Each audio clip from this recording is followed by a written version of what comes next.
Hello guys, welcome back to my YouTube channel architecture life and studies. तो बहुत दिनों से वीडियो नहीं आ पा रही थी।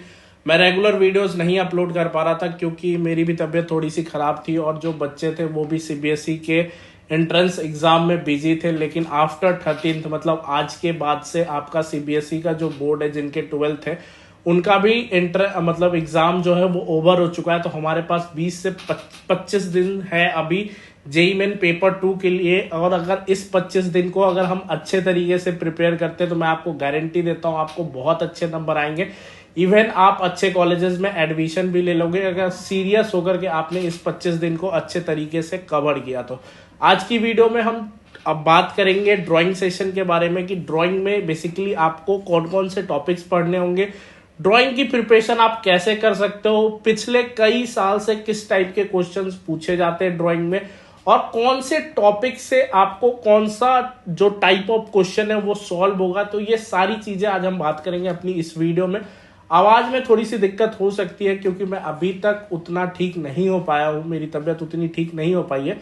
लेकिन ये वीडियोस अब आती रहेगी, थोड़ा सा आप 1-2 दिन इग्नोर करना, वॉइस में थोड़ा सा आगे पीछे आपको देखने को मिल सकता है, ठीक है। तो सबसे पहले हम थोड़ा सा डिटेल समझते हैं जो नए व्यूअर्स हैं उनके लिए है कि ड्राइंग हमारा 100 मार्क्स का होता है, जिसमें से आपको मैं अगर परसेंटाइल के हिसाब से बताऊं, देखो यहाँ पे तो स्कोर लिखा हुआ है क्योंकि बच्चे सेफ स्कोर पूछते हैं तो हम सेफ स्कोर लिख के रखते हैं। लेकिन अगर मैं सेफ परसेंटाइल बताऊं तो आपको 95 परसेंटाइल चाहिए ही चाहिए ड्राइंग और एप्टीट्यूड सेक्शन में। 95 से ऊपर परसेंटाइल चाहिए। अगर 95 से ऊपर से परसेंटाइल आपके इन दोनों सब्जेक्ट्स में नहीं बन रहे तो फिर जेई मेन पेपर 2 देने का कोई फायदा नहीं है, तब फिर बेकार है। क्योंकि जो कॉलेजेस हैं वो सारे कॉलेजेस 98 to 97 के बीच में निपट जाते हैं। इसके बाद सीटें थोड़ी कम बचती है, सिर्फ कैटेगरी और जिनका होम स्टेट रहता है उनको ही बेनिफिट मिल पाता है, सबको इसका बेनिफिट नहीं मिल पाता, ठीक है। नेक्स्ट अगर मैं बात करूं कि टॉपिक्स क्या क्या होने वाले हैं हमारे ड्राइंग सेशन के लिए, तो ड्राइंग में सबसे पहले हम टाइप ऑफ क्वेश्चन देख लेते हैं जिसमें कि हमें समझ में आ जाएगा कि किस टाइप के क्वेश्चंस आते हैं और उसके लिए हमें कौन कौन से टॉपिक्स पढ़ने होंगे। तो सबसे पहले अगर हम टॉपिक्स टाइप्स ऑफ क्वेश्चन की बात करें तो आपका मेमोरी ड्राइंग का एक टाइप ऑफ टॉपिक है। मेमोरी ड्राइंग बेसिकली हम क्या कह सकते हैं, अगर मैं मेमोरी ड्राइंग की बात करूं तो मेमोरी ड्राइंग मतलब कि कुछ इस तरीके का आपको मेमोरी ड्राइंग आ सकता है। फॉर द एग्जांपल जैसे फेस्टिवल, आपको किसी फेस्टिवल से रिलेटेड आ सकता है। जैसे ये 2021 या 22 का पेपर है जिसमें कहा गया था आपको एक काइट फेस्टिवल पे कंपोजिशन क्रिएट करना है। तो ये काइट फेस्टिवल का कंपोजिशन है मेमोरी ड्राइंग, जिसमें 1 पॉइंट प्रोस्पेक्टिव का यूज हुआ है, ठीक है। 1 पॉइंट प्रोस्पेक्टिव का इसमें यूज और ये मेमोरी ड्राइंग टाइप है, ठीक है। मेमोरी ड्राइंग में ये भी आ सकता है या फिर कोई कंपोजिशन आपको दे सकता है। फॉर द एग्जाम्पल में जैसे क्वेश्चन दे सकता है कि आप रेस्टोरेंट गए हो, आप अपने फैमिली के साथ, तो आपको वहां पे कैसा दिख रहा है, आप इमेजिन करके बनाओ। तो इस तरीके के क्वेश्चन आ सकते हैं, वो आपके 50 मार्क्स के होंगे, ठीक है। या फिर इसी में और करके आपको कंपोजिशन विद शेप्स आ सकता है, ठीक है। या फिर शेप्स ऑफ कंपोजिशन में आपको 2 डिफरेंट टाइप्स, या फिर इसमें आकर के, ठीक है। तो कंपोजिशन से शेप्स आपको आ सकते हैं। कंपोजिशन ऑफ शेप्स क्या होते हैं, तो आपको डिफरेंट शेप से एक कंपोजिशन क्रिएट करनी होती है, चाहे वो 2D शेप्स हो जाए या फिर 3D शेप्स हो जाए, ठीक है। 2D शेप मतलब क्या होता है, पिछली बार जो आया था वो हमारा 2D शेप था जिससे हमें कंपोजिशन क्रिएट करना था। और अगर मैं इससे पहले वाले की बात करूं तो पहले वाले पे हमारे पास जो आया था कुछ इस तरीके से, या फिर 3D शेप्स आपको आ सकते हैं या फिर 2D शेप्स आ सकते हैं। तो इस बार का जो फर्स्ट अटेम्प्ट था हमारा, उसमें हमारे पास जो क्वेश्चन आए थे उससे आपको एक बाइक थी, ठीक है, बाइक थी, और उस बाइक के मोटरसाइकिल के पार्ट का 2D बेसिक जो 2D पार्ट्स थे, उस 2D शेप्स जो बेसिक शेप्स बनते हैं 2D के, उससे आपको एक कंपोजिशन क्रिएट करना था कुछ इस तरीके का, ठीक है। या फिर उसमें आपको 3D शेप से भी कंपोजिशंस क्रिएट करने के लिए बोल सकता है, ठीक है। तो ये हमारे 2 डिफरेंट टाइप्स ऑफ क्वेश्चन हो गया। तीसरा क्वेश्चन आता है एक decode the image. Decode the image देखो कोई बड़ा पैनिक की चीज नहीं है, ठीक है। आपको बेसिकली कॉपी करना ही होता है, लेकिन उसमें थोड़ी बहुत चीजें डालनी होती है, लेकिन इतना भी नहीं डालना होता कि जिसके कारण आप बहुत पैनिक हो जाए। सेम टू सेम आपको कॉपी करके इमेज को डालना होता है। जैसे फॉर द एग्जांपल इस बार जो क्वेश्चन आया था वो क्वेश्चन था कि इस पार्टिकुलर इमेज को कॉपी करनी थी, ठीक है। और इससे पहले जो क्वेश्चंस आए थे जो 2021 में आए थे, वो ये आया था कि एक सरदार जी थे, उनको उनके पोर्ट्रेट को कॉपी करना था, ठीक है। तो कॉपी करने का, एक पोर्ट्रेट कॉपी करना तो आप कंफर्म समझ लो, और दूसरा हमारा या तो एक प्रोस्पेक्टिव ड्राइंग आपको आ सकता है या फिर आपको एक शेप से कंपोजिशंस क्रिएट करने आ सकते हैं। और अब हम बात करते हैं कि अगर आपको इनकी पढ़ाई करनी है तब कहां से करनी है, तो आपको किस प्रोसेस में जाना होगा।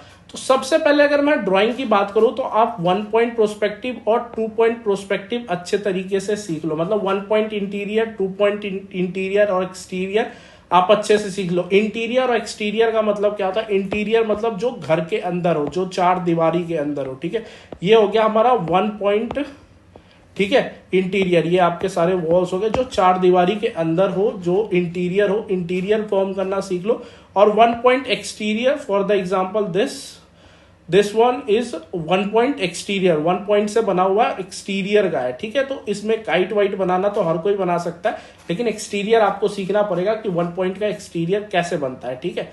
नेक्स्ट अगर मैं बात करूं ह्यूमन फिगर, ह्यूमन फिगर आपके लिए क्यों इंपॉर्टेंट है? ह्यूमन फिगर इसलिए इंपॉर्टेंट है क्योंकि जब भी आपको कंपोजिशन देगा बनाने के लिए, उस जगह पे आपको ह्यूमन बींग्स बनाने पड़ेंगे, ठीक है। फॉर द एग्जाम्पल अगर होली ही फेस्टिवल दे देता है या फिर काइट फेस्टिवल दे देता, तो वहां पे विदाउट ह्यूमन आप कंपोजिशन नहीं कर सकते हो, मतलब प्रोस्पेक्टिव ड्राइंग का।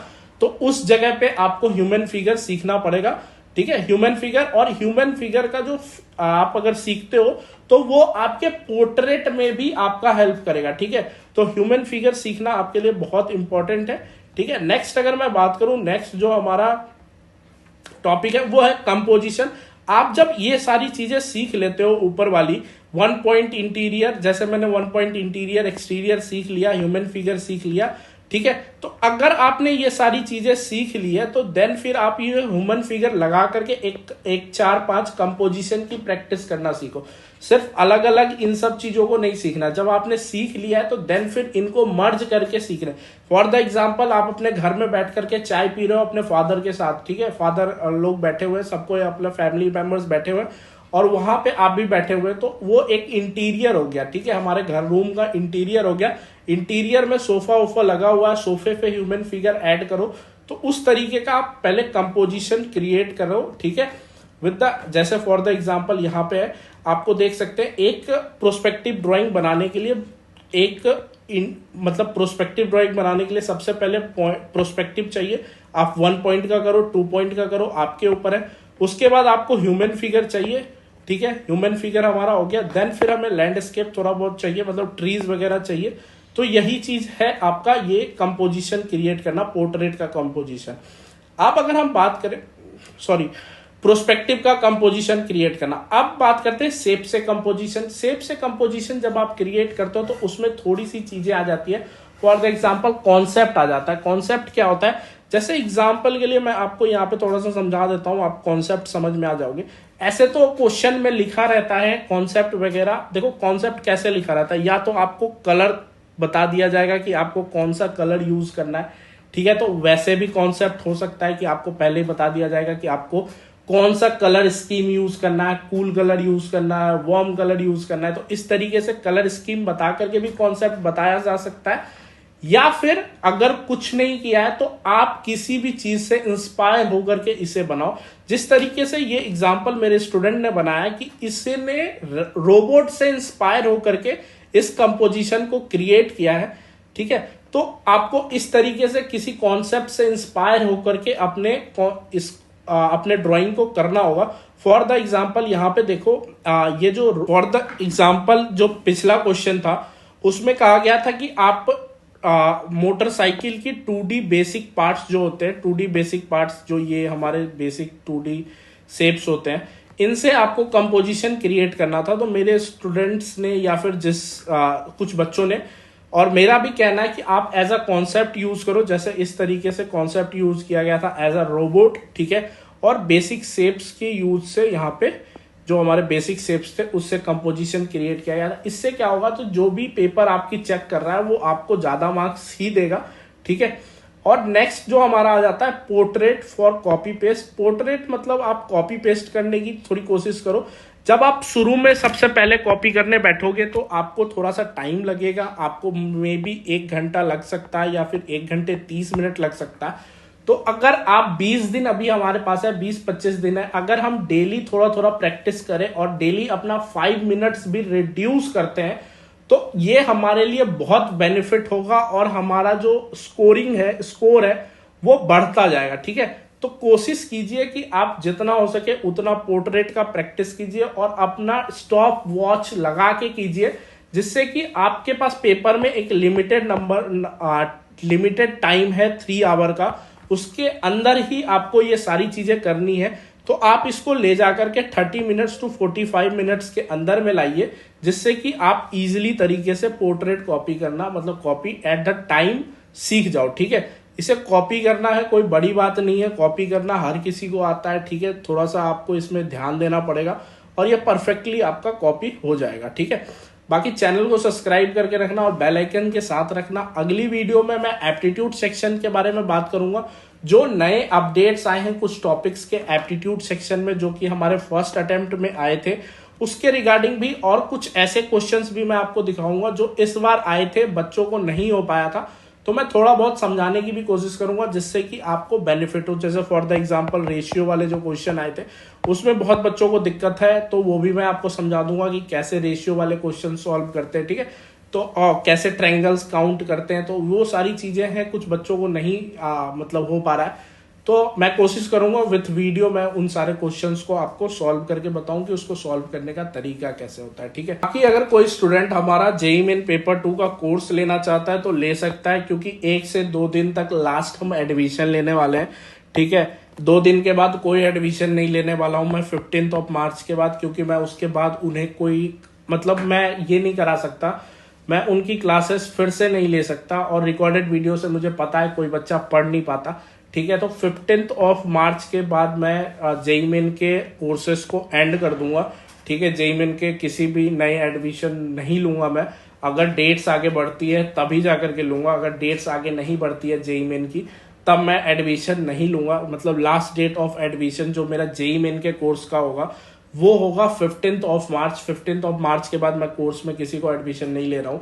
15 मार्च से पहले अगर आप एडमिशन ले लेते हैं तो अगर कोई टॉपिक छूटा है आपका तो हम उसे as a extra class cover करने की कोशिश करेंगे और उसे कवर करेंगे। ठीक है, तो फटाफट अगर कोई बच्चा कोर्स लेना चाहता है तो नीचे गूगल फॉर्म का लिंक डिस्क्रिप्शन बॉक्स में डाला हुआ है, फटाफट जाइए उसके लिए रजिस्ट्रेशन कीजिए। ठीक है, जिस तरीके से पिछले साल हमने ढेर सारे अच्छे कॉलेजेस में एडमिशन दिया था, चाहे वो एसपीए हो जाए या फिर एसपीए भोपाल हो जाए या फिर एसपीए विजयवाड़ा हो जाए, जामिया हो जाए, CCA Nagpur, VNIT Nagpur, MNIT NIT, जो भी आप कहें।